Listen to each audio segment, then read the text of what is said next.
Friends, welcome back to my channel. আশা করি সবাই ভালো আছো, আমিও ভালো আছি। লোককে পাগল বলবি, ছাগল বলবি, আর লোক যদি উল্টে তোকে কিছু বলে অমনি তোর গায়ে ফোসকা পড়ে যায়। তাহলে যে জানে পাগলকে বললে কিছু লাভ হয় না, তো তাকে কেউ শাস্তি দিতে চায় বা ওয়ার্নিং দিতে চায়, তো সেইটা যে চিন্তা করে সে কত নম্বর পাগল। মানে যে অন্যকে বলে না রতনে রতন চেনে, তো স্বাভাবিক কেউ কাউকে পাগল বলে চিনতে পারছে, তো সে নিজে কত নম্বর পাগল সেটা তো আগে তাকে জানাতে হবে, তাই না? তো চলে আসছি মূল ভিডিওতে, মূল পর্বে। কি বলতে চাইছি কি না বলতে চাইছি সবটা তোমরা জানতে পারবে পুরো ভিডিও থেকেও। স্কিপ করো না, ছোটোর মধ্যে ভিডিও করবো, কারণ এই বরবেচনিকে নিয়ে বড় ভিডিও করার ইচ্ছা আমার কখনোই থাকে না। কিন্তু ওই যে খোঁজা মারে, আমাকে নয়, আমাকে বলার জন্য নয়, কারণ আমি তো কন্ট্রোভার্সি ক্রিয়েটার। সেখানে যেখানে দেখবো কন্ট্রোভার্সি ক্রিয়েট করা যাচ্ছে, তো সেখানে ক্রিয়েট করবোই, তো সেই জন্য চলে আসে। ওকে, তো দেখো, মোটামুটি সবাই জানো শিল্পীকে পাগল বলছে বরবেচনি। কেন না, তার কিছু সত্য সে বার করে আনছে এবং তার সত্যটা একে বেশি করে খোঁচা মেরেছে। অনেকেই কিন্তু এই সত্য বার করে এনেছে, তো কার সত্যটা খোঁচা লেগেছে? এই শিল্পীর সত্যটা খোঁচা লেগেছে, যাকে কিনা এই বরবেচনি পাগল বলছে। অথচ পাগলকে সে ছাড় দিতে রাজি নয়, তাকে ওয়ার্নিং সে দিলই দিল। কিভাবে? স্ট্রাইকের মাধ্যমে। কারণ সে 3টে স্ট্রাইক মেরে চ্যানেল উড়িয়েই দিতে পারতো, দেয়নি কেন? তাহলে শিল্পীর মুখ বন্ধ হয়ে যাবে, তো শিল্পী আর খোঁচা মারতে পারবে না, আর এও শিল্পীকে নিয়ে আর বলতে পারবে না। এটা কিন্তু একটা স্ট্র্যাটেজি। এইরকম খোঁচা কিন্তু অনেকেই মারছে, তো তাদেরকে কেন ধরছে না? কারণ তাদেরকে ধরলে তারা এত পরিমাণ সত্য সামনে নিয়ে আসবে, না বলতেই নিয়ে আসছে, তো সেখানে সে আর সার্ভাইভ করবে বলে মনে হয়? তখন হয়তো বা তাকে, সে তো নির্লজ্জ বেহায়া, সে মুখ উঁচিয়ে সবসময় চলে আসবে, কিন্তু যে বাছাকুচা ভিউয়ার্স আছে, মানে পজিটিভ ভিউয়ার্স, নিজের পক্ষের ভিউয়ার্স আছে, তারা তো একসময় মুখোশটা টেনেই খুলে দেবে। হয়তো বা তাদের মনের মণিকোঠায় যেটুকু যৎকিঞ্চিত বিশ্বাস ছিল সেটুকুও ভেঙে খান খান হয়ে যাবে। চরিত্রগত গুণগুলো তো সমস্ত সামনে চলেই আসছে। এরপরে যেটা দরকার সেটা হচ্ছে পুরোপুরি খুলাসা। তো সেই খুলাসাটা পুরোপুরি যখন সবার সামনে চলে আসবে, সঙ্গে এই নাটকবাজ ফ্যামিলি অর্থাৎ উইথ হাজব্যান্ড এই নাটকের জবনিকা পতন হবে, তখন তো সব থেকে বেশি মজা হবে। দেখা যাক, এই যে শিল্পীকে এতবার বলা হচ্ছে না বেরিয়ে এসছে নাটক, হাজব্যান্ডের সঙ্গে আবার পরবর্তীকালে মিলমিশ হয়ে গেছে, কিন্তু তার আসল কারণটা সে বলেনি। সেরকমভাবে একই জিনিস এই বরবেচনিও মেনটেন করছে, আসল কারণ বলবো না, বলা সম্ভব নয় বলে। কেননা সে যাতে পরবর্তীকালে আবার যখন নাটকের জবনিকা পতনের দরকার পড়বে, তাতে যাতে সে নির্ঝঞ্ঝাটভাবে নিজের ফ্যামিলিতে ফেরত চলে যেতে পারে বা নিজে ফেরত চলে গেছে সেটা দেখাতে পারে, এই কারণেই কিন্তু করছে। হ্যাঁ, কিন্তু সেটা বড় কথা না, কথাটা হচ্ছে এ সবাইকে দেখে সবার রাস্তা ফলো করছে, কিন্তু স্বীকার করবে না। কারণ কেন স্বীকার করবে না? কারণ সে ইউনিক, সে যা করে সেটা তার মস্তিষ্ক থেকে বার করে, এটা তার নিজস্ব অভিমত। কিন্তু আমরা তো সবাই দেখতে পাচ্ছি ভাই, সব সিনেমা দেখেছি, সব ব্লগারদের কাজে সব কিছুর কপিক্যাট হচ্ছে গিয়ে এই বরবেচনি। সবাইকে দেখছে, কপি করছে, আর নিজে ভিউজ খাওয়ার চেষ্টা করছে। কিন্তু একটা জিনিস লক্ষ্য করেছো কি, এর ভিউজ যতই হোক 30,000-এর বেশি হচ্ছে না, ওই কাছাকাছি হচ্ছে, এবং এখন তো ভিউজ একটু ডাউন। তো তার জন্য কি করা হলো, একটা শর্টস চ্যানেল থেকে বরকে দিয়ে একটা ভিডিও ছাড়াবার ব্যবস্থা করা হলো, এবং সেই ভিডিও ছাড়িয়েও কিছু উদ্ধার করা গেল না। জানি না পরবর্তীকালে এর কি ক্লারিফিকেশন আমাদের সামনে আসতে চলছে, কিভাবে আসতে চলেছে, ঠিক আছে? কারণ আমরা কেন প্রত্যেকেই এটাকে নিয়ে মোটামুটি ভিডিও করেছে, এর উত্তর চেয়েছে, দেখা যাক এর ক্লারিফিকেশন আসে নাকি। কারণ যেগুলোর আমরা ক্লারিফিকেশন চাই না সেগুলোরও চলে আসে, অর্থাৎ 5টা মাছ, কটা বালিশ, এই ঘরে কে থাকছে, ইত্যাদি ইত্যাদি, তাই না? এগুলো চলে আসছে। আমি সকালে দুটো, রাত্রে দুটো, পরদিন একটা, মাংসের পিস 100 গ্রাম 200 গ্রাম, যা মাংস আনলাম তার প্রতি বেলায় হিসাব করলে আমার 5 বেলা খাওয়া হয়ে গেল, ইত্যাদি ইত্যাদি ক্লারিফিকেশন সে নিজেই দিচ্ছে। কেন দিচ্ছে? কারণ সে লোকের পিছনে এইভাবেই লাগে, ঠিক আছে? এই যে দেখো, এই যে তোমার পেটিকোট কাণ্ড যেটা চলছে, তো সেটার জন্য তার কোনো মানে লজ্জা নেই যে আমাকে লোকে এইভাবে ওয়াইটিতে দেখছে, বারণ করছে, তবুও আমি সেই নির্লজ্জর মতো সেই জিনিসটা অন্য কিছু আঁকড়ে করে চলেছি। কোনো সময় ওড়না, কোনো সময় তোমার গামছা, মানে জাস্ট নির্লজ্জতার নাম্বার 1 একটা উদাহরণ তৈরি হয়ে যাচ্ছে। এর কিছু নেই, হতে পারে এ তো 2 দিন আগেও শাড়ি পরে ওই ফ্ল্যাটে পুজো করেছে, তো সেই শাড়ির সায়া ব্লাউজকে আবার নিজের বাড়িতে নিয়ে গেছে। তোমাদের মনে হয় আরে কিনতে না পারি, এর মা থেকে একটা সায়া তো ধার করে এনে পড়তে পারে? অ্যাটলিস্ট এর মা কি ভিডিও দেখে না, এর বোনেরা কি ভিডিও দেখে না, যে একটা সায়া দিদিকে এসে সাপ্লাই করি, দিদি ঘুম হচ্ছে না বলে তোমার জলের বোতল সাপ্লাই করে দিয়ে গেল। তো এই যে একটা সবাই মিলে লজ্জা লজ্জা বলে শোরগোল তুলেছে, তো সেখানে একটা সায়া কেউ এসে ডিপোজিট করে যেতে পারছে না? অবাক না এগুলো? এগুলো সবই ক্রিয়েটিং করা হচ্ছে। অর্থাৎ তোমরা দেখো এইভাবে, অসুবিধা কি আছে? আমি যদি দেখাতে পারি তোমরা কেন দেখবে না? তোমাদের এত লজ্জা কিসের, এটাই বলতে চাইছে, তোমরা বুঝতে চাইছো না। দেখো, মাইনে পাবো তবে পেটিকোট কিনবো বললো তো, কিন্তু মাইনে পেলো কি এলো? তোষক চলে এলো। এটার কোনো মানে আছে? তোষক কিন্তু অলরেডি তৈরি করা ছিল, দোকানে যেখানে তৈরি করেছে, অর্থাৎ গোডাউন হিসেবে যেটা দেখানো হলো, সেখানে কিন্তু আগেই তৈরি করা ছিল। যেমন বহুদিন আগে আমাদের বলেছিল যে আমি তোষক বানাতে আগেই অর্ডার দিয়ে দিয়েছি, কিন্তু পরে জানিয়েছিল যে ওটা আমি ক্যান্সেল করে দিয়েছি, কিন্তু পয়সা আগাম দেওয়া ছিল, এটা কিন্তু বলেছিল। কিন্তু পরবর্তীকালে আবার সেটা ভুলে গিয়ে বললো না, যা মাইনে তো এখনো পাইনি, পেলে তখন কিনতে যাবো। ঠিক আছে, যখন বলে ফেলেছে, এবং প্রথমে একটা অভিমান বা রাগ বশত, রাগই হয়েছিল, অভিমান কেন, রাগের বশবর্তী হয়ে ভিউয়ার্সরা এরকম বলছে, কমেন্টস বক্সে এরকম লিখছে, তার জন্য যা ওই তোষকেই শোবো না, আমি ওই শক্ত গদিতে শুয়ে এদেরকে কষ্ট উপভোগ করাবো এবং এরাই আমায় বাধ্য করবে, না তুমি ভাই গিয়ে একটা তোষক কেনো এরকম বলার জন্য। যখন দেখলো কিছুদিন ধরে কেউই কিছু বলছে না, এ ভাবছে ভাই আমি এটা করতে গিয়ে নিজে কষ্ট করছি, যাই আমি এখন ওই কথাটা বলি, বলার সঙ্গে সঙ্গে যেদিন মাইনে পাবো সেদিন গিয়ে আমি তোষকটা নিয়েই আসবো। তা তোমরা টাকা তো আগে থেকেই দেবা, আমরা জানি, মনে আছে আমাদের, শুধু তার মনে নেই, মানে বরপেছনের মনে নেই যে সেই কথাটা বলেছিল। তো দোকানে গিয়ে দেখছো যে তোষকটা এনেছে সেই তোষকের উপরেই ক্যামেরা ফোকাস করছে, বলবে ওটাই আমার পছন্দ হয়েছিল, ওটাই আমি দেখিয়েছি। তো আমরা তো জানি ওটাই তুমি পছন্দ করে রেখে এসেছিলে, ওই কাপড়টাই তৈরি করার পর ওটা ওরকম দেখতে হয়েছে, ঠিক আছে? কারণ তোষকের কাপড় আগে থেকে বেছে নিয়ে তারপর তৈরি করতে দিতে হয়। যাই হোক, সে ওজন বলছে 8 কেজি 9 কেজি, যাই হোক বাবা, একটা 7 কেজির তোষক সেটাই অনেক বড় হয়, ভারী হয়, সেখানে তোমার 8 কেজির তোষক 8.5 কেজি, তার মানে বুঝে দেখো কতটা ভারী তোষকে শোয়ার তার ইচ্ছে। যাই হোক, সেটা কথা না, কথাটা হচ্ছে তোমরা সবাই যেটা বলছো সেটাকে ইগনোর করে তোষকটাকে প্রায়োরিটি দেওয়া হলো। সে কিন্তু মার্কেটে গেছিল তার মাকে নিয়ে, ভাই মা সিঁড়ি ভাঙতে পারে না, অথচ মাকে নিয়ে যে তোষকের দোকান সেটা কোন সিঁড়িতে পাবো, ওটা দোকান থেকেই নাম ছিল। যাই হোক, সেটা কথা না, এখন ফ্ল্যাট থেকে নাম ছিল না দোকান থেকে নাম ছিল সেটা আমরা কিন্তু বলতে পারছি না, হয়তো বা নিজের ফ্ল্যাট থেকে নাম ছিল, এটাও হতে পারে। ওইরকমভাবেই দেখাচ্ছিল তো তোষকের দোকান কোনো সিঁড়ির উপর হয় না, ঠিক আছে? তো আমার যতদূর মনে হয়েছে মা ফ্ল্যাটে ছিল, তো সেই ফ্ল্যাট থেকে নামার সময় দেখাচ্ছিল, সম্ভবত ওটা ফ্ল্যাটের সিঁড়ি হবে। এইবার তোমার কি বলে তোষক এনে তো হলো, মার্কেটে গেছিলো, তো দুটো পেটিকোট কিনতে পারিনি বা একটাও কিনতে পারিনি, অথচ মাইনে কিন্তু ঢুকে গেছে।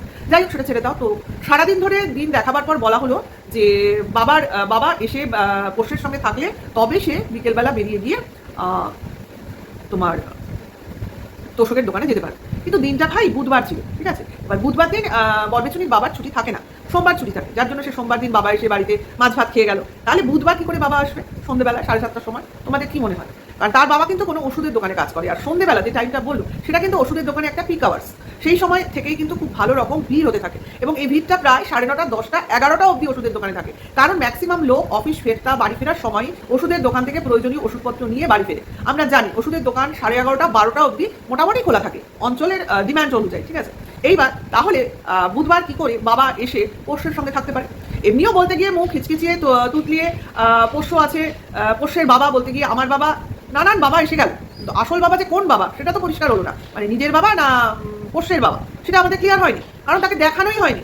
যে যখন এতই সৎ আর সতী, তাহলে কেন দেখায় না যে এই তো এই ঘরে পোষ্য রইলো, ওই দেখো আমার বাবা, এবার এরা দুজন ফ্ল্যাটে থাকবে, আমি যাবো আমার মাকে নিয়ে অমুক জায়গায়, অথচ মা নামছে ফ্ল্যাটের সিঁড়ি দিয়ে, ঠিক আছে? এও আমরা দেখছি ওটা ফ্ল্যাটের সিঁড়ি। এইবার মানে আমি কিভাবে বলছি না, জোর দিয়ে মনে হলো দোষকের দোকান কখনো 4 তলার উপর হতে পারে, ঠিক আছে? এবার ওটা বোনের বাড়ি নয় তো কার সিঁড়ি, কোথাকার সিঁড়ি? নিজের ফ্ল্যাটেরই তো সিঁড়ি হবে, সেখান থেকেই ধারণা। ওকে, এইবার পোষ্য তো তার বাবার সঙ্গে সুন্দর রয়েছে, এটা তো স্বাভাবিক, কোনো চিৎকার নেই, চেঁচামেচি নেই। এমনিও পোষ্যের বাবা রীতিমতো মন খারাপ করছে তার 4 বছরের পুরনো পোষ্যের জন্য, কিন্তু 12 বছরের পুরনো বউয়ের জন্য তাদের কোনো মন খারাপ নেই। থাকবে কেন? বউয়ের সঙ্গে থাকলে কি আর বউয়ের জন্য মন খারাপ থাকে? যেখানে বউয়ের চ্যানেলে স্থান পেয়েছে, ফ্ল্যাটেও স্থান পেয়েছে, কিন্তু মানতে রাজি নয়। যারা বলছে তারা হলো নিম্নমানের কন্ট্রোভার্সি ক্রিয়েটার, ঠিক আছে? আমরা হলাম নিম্নমানের কন্ট্রোভার্সি ক্রিয়েটার। তো উচ্চমানের কন্ট্রোভার্সি ক্রিয়েটার কে বা কোনজন? এই বরবেচুনি, ঠিক আছে? যে কিনা প্রত্যেকটা ব্লগারের বেডরুমে খাটের তলায় উকি মারে, তার ঘরের দরজা বন্ধ থাকলে তার ঘরের দরজার বাইরে দাঁড়িয়ে তার ঘরের ভেতরে কি হচ্ছে না হচ্ছে তার ধারা বিবরণী দেয়, তার প্রফেশন নিয়ে অকথা কুকথা বলে, তার বরের শারীরিক ক্ষমতা নিয়ে প্রশ্ন তোলে, তার বাচ্চার জন্ম নিয়ে প্রশ্ন তোলে। তাহলে সে হলো উচ্চমানের কন্ট্রোভার্সি ক্রিয়েটার। আর বাদবাকি যারা ভিডিও দেখে ভিডিও করছে, বোঝা যাচ্ছে যে সেখানে পোষ্যের বাবা বিদ্যমান, তারা হয়ে গেল নিম্নমানের কন্ট্রোভার্সি ক্রিয়েটার। তো আজকের ডেটে এটা তো পরিষ্কার, এই বরবেচুনি এবং দেবুদা এরা দুজনের পরিপূরক, অর্থাৎ এ না হলে ও বাড়তে পারতো না, ও না হলে এ সার্ভাইভ করতো না। দেবুদা খুব ভালো করেই বুঝে গেছে এই বরবেচুনি ছাড়া দেবুদা অচল, অর্থাৎ এই বরবেচুনির রোজগারের ওপরেই দেবুদার যত আস্ফালন, শখ, আহ্লাদ, বিশেষ করে এখন তো এসির হাওয়া, ওয়াও লাগছে, ওয়াও। তো সেইখানে দাঁড়িয়ে এইরকম রোজকেরে বউকে কেউ অকথা কুকথা গালিগালোজ করতে পারে বলে তোমাদের মনে হয়? কারণ বউ যেটা বলছে সেটা তো বরকে মানতেই হবে। আর যেখানে আমরা মিটিং দেখেছি বউ, শ্বশুর এবং জামাই বসে তিনজনই একত্রে, যদিও ডিস্টেন্সে মিউট করে আমাদের দেখানো হয়েছে, শোনানো হয়নি, কিন্তু এইটুকু বুদ্ধি আজকে আমাদের এই বয়সে পরিষ্কার, এটা হলো টোটালি একটা ফ্যামিলি মিলে কনস্পিরেসি করছে, ষড়যন্ত্র করে এই ভিউজ আর্নিং চলছে, ভিউয়ার্সদের পট্টি পড়িয়ে, ঠিক আছে? আজকে শিল্পীকে পাগল বলে নিজে কতটা পাগল প্রতিপন্ন হলো সে নিজেও জানে না।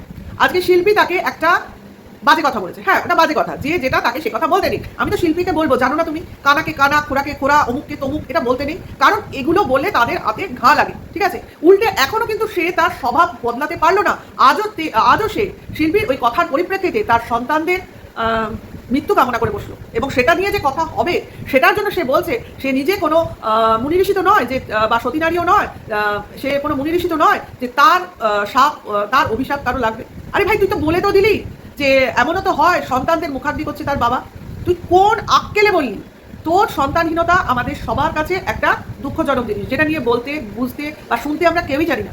কিন্তু যেখানে তুই একটা মেয়েকে পাগল বলে তাকে নিত্যদিন ঘাটছিস, তা সে সত্য বলছে বলে তাকে একটা স্ট্রাইক দিয়েছিস, তো সেখানে যে যদি সে ভুল করেও এক কথাটা বলে থাকে, তো তোর তো বলা উচিত তুমি আমাকে এইভাবে বলে আমাকে যথেষ্ট দুঃখ দিলে, বা এই কথাটা বলে তুমি অন্যান্য কন্ট্রোভার্সি ক্রিয়েটারদের চোখে একটু হলেও খারাপ হয়ে গেলে। সেটা না বলে কি বললি না, এরকমও তো শোনা যায়, আনএক্সপেক্টেড কিছু ঘটনাও তো ঘটে যেখানে বাবারা বাচ্চাদের মুখাগ্নি করে।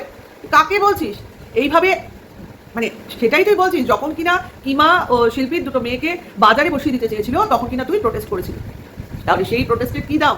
আজকে এক সময় তোর যখন দরকার হবে কাউকে উঁচুতে তোলার, তাকে উঁচুতে তোলার জন্য তুই তার সন্তানদের আঁকড়ে ধরবি, আবার তুই তাকে ডাউন করার জন্য তোর প্রয়োজনে সেই সন্তানদের মৃত্যু কামনা করতে দুইবারও ভাববি না। তাহলে তোর শুভকামনা তোর মৃত্যু কামনায় কার কি যায় আসবে? অ্যাকচুয়ালি কিছুই যায় আসবে না। সেই সময় শুভকামনা করেছিলি, আজকে মৃত্যু কামনা করলি, কাটাকুটি হয়ে গেল, কিছুতেই কিছু হবে না। কারণ শকুনের সাপে গরু মরে না, কোনোদিন মরেনি, আজও মরবে না। কাজে ওই পুণ্য আত্মা বলে কিছু নেই, পুণ্য আত্মা তো তোর মধ্যে নেই যে পুণ্য আত্মারা অভিশাপ দিলে কিছু হবে, সেগুলো আমাদের পুরাকালে আমরা দেখেছি, কারণ তারা বা সেই মিথটা তখন ছিল। এখন অভিশাপ ওইভাবে লাগে না, কারণ যে দিচ্ছে তার কোয়ালিটিটা তো দেখতে হবে, এমনি এমনি তো দেওয়া যায় না। যাই হোক, নিজে অন্যায় করছিস, নিজের ভুলগুলো সবার সামনে চলে আসছে, বিশেষ করে তোর ভিউয়ার্সদের কাছে, সেই জন্য তো রাতে ঘা লাগছে। আদার্স পাড়া পড়শি আমরা জানলাম কি জানলাম তার তোর কিছু যায় আসে না, কারণ ভিউজ ম্যাটার করে ভাই। আজকে ভিউয়ার্সরা যদি তোর পরিচিতি, তোর প্রকৃতি পুরোপুরি ওয়াকিবহল হয়ে যায়, তাহলে কি ভবিষ্যতে এই ভিউজটা তো থাকবে? থাকবে না তো। কারণ বেচুর হালত তুই দেখতে পাচ্ছিস যে বেচুর কি হাল হয়েছে এই ওভার কনফিডেন্সের জন্য, ভিউয়ার্সদের না তোয়াক্কা করার জন্য। তো সেই জায়গায় আজকে তুই বেচুকে কিমার হয়ে আর কি, মানে কিমার এগেনস্টে গিয়ে সাপোর্ট করে বেঈমান লোকে বলেছে সেটা তুই খণ্ডন করতে চাইছিস। আসলে ওই বর বেচু আর বউ বেচু বলেছি না, একই গ্রহের দুটো পার্সন, একদম দুটোই সমান, সময় বিশেষে দুটোই পাল্টি খায়। যখন যাকে দরকার তাকে ইউজ করে, বাদ বাকি সময় বলে আমার সঙ্গে যে যা করেছে আমি তার সঙ্গে সে তাই করবো, মানে একদম লেখালেখি থাকে। দেখবে অনেকদিন আগে, বহুদিন আগে বিয়ে বাড়িতে আমি দেখতাম, আমার ছোট বয়সেই হবে, খুব বড় বয়সে এই চলগুলো উঠে গেছে, যে বউয়ের পাশে একজন বসে থাকতো এবং তার হাতে একটা খাতা থাকতো, কে কি দিচ্ছে তাতে লিখে রাখতো। আবার পরবর্তীকালে দেখেছি যে গিফট বক্সগুলো আসতো তার উপর নাম লিখে রাখতো। মানে এইটা সিস্টেমটা কি ছিল আমি পরে বুঝেছি। আমি নাম কেন লিখে রাখছে, হয়তো বা কে কি দিয়েছে সেটা বুঝতে সুবিধা হবে। আসলে সেটা নয়, ওই গিফটসগুলোর নাম লিখে এই কারণেই রাখা হতো যাতে যে যেটা দিয়েছে, মানে একটা দাম মোটামুটি নিজেদের বা জিনিসটার কোয়ালিটি মোটামুটি নিজেদের মধ্যে আলোচনা করা হতো ওই গিফট যখন খোলা হতো। তারপর তাদের বাড়ি থেকে যখন এই নিমন্ত্রণের ইনভাইটেশন আবার পুনরাবৃত্তি হতো, সেই বাড়িতে যদি যখন আবার নিমন্ত্রণ খেতে যাওয়া হতো, তখন সেই নিমন্ত্রণের যে গিফটসের পরিমাণটা মনে রেখে সে যেরকম গিফট দিয়েছে তাকে সেরকম যাতে গিফটস দেওয়া যায়, তার থেকে বেশি না তার থেকে কম না, এর জন্য এই সিস্টেমটা তখন চালু ছিল। আমি অবাক হয়ে গেছিলাম যখন আসল সত্যটা জানতে পেরেছিলাম, বুঝতে পারছো? তো এইরকমই খাতা মেনটেন করে বেচু এবং এই বর বেচু, ঠিক আছে? অর্থাৎ যে এর সঙ্গে যেরকম ব্যবহার করেছে তার সঙ্গে এরা ঠিক সেরকম ব্যবহার করবে, ঠিক আছে? এখন লোকের ভালো ব্যবহারগুলো তারা কতদিন করেছে সেটা মনে রাখবে না।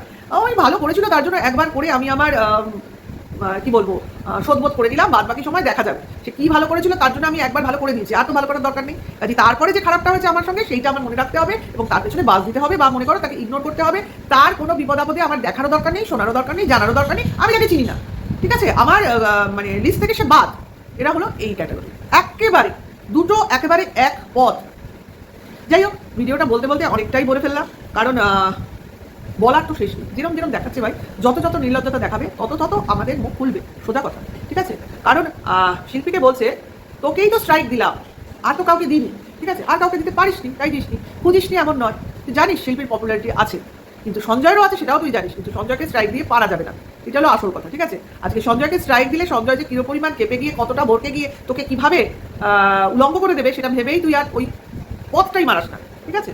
যাই হোক, তুই যেটাই কর সেটাই এখন তোর ভরাডিবির পথেই তোকে এগিয়ে নিয়ে যাবে। কারণ বলে না, বেশি ওরা ভালো না পতঙ্গের, বেশি উঠছিলি, বেশি ওভার কনফিডেন্স হয়ে গেছিল যে আমি যেটা বলবো তাই দর্শক খাবে, আমি যেটা করবো তাই দর্শক মন্ত্রমুগ্ধের মতো গিলবে, আমি যেটা বোঝাবো সেটাই ব্রেন ওয়াশ হবে। এই যে ভাবাটা, এটাই তোর কি বলবো, তোর গেম প্ল্যানিংটাকে ডুবিয়ে দিয়েছে। ভিডিওটা এখানে শেষ করবো, নেক্সট ভিডিওতে খুব তাড়াতাড়ি আবার দেখা হবে। কেমন লাগলো অবশ্যই জানিও। সবাই ভালো থেকো, সুস্থ থেকো, এখনকার জন্য এইটুকু, টাটা, বাই।